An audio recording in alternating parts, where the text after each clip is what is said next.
It creates a marketplace for people to find the optimal way to trade their skills. That's right. And to grow. And governments are necessary. We need rules, we need laws, we need rights that need to be defended by somebody. But governments are not what create real wealth. They support the wealth creation by supporting and defending property rights and human rights and the ways in which we deal with one another, which creates a working society.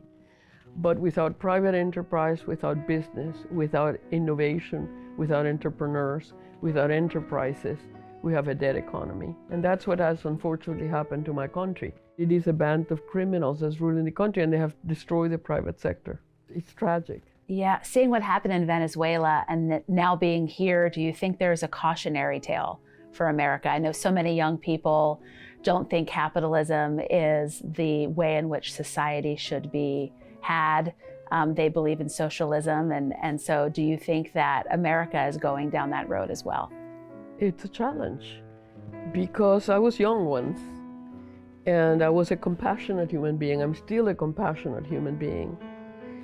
And it is that compassion in us that leads us to believe that socialism is the system to go for, because it tells you it is a government that will be based on essentially rescuing people out of poverty.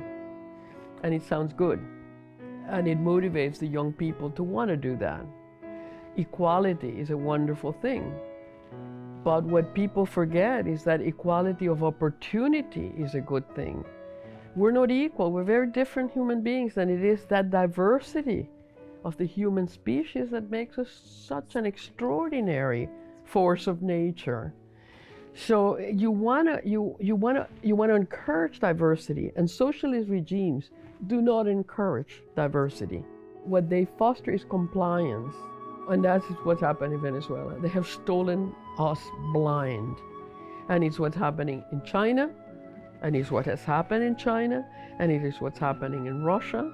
So corruption in a socialist regime is extraordinarily more rampant than in a democracy. And we should hope that doesn't happen in America, because there's nowhere else for people to go from Venezuela and China and Russia. I don't know where else I would go.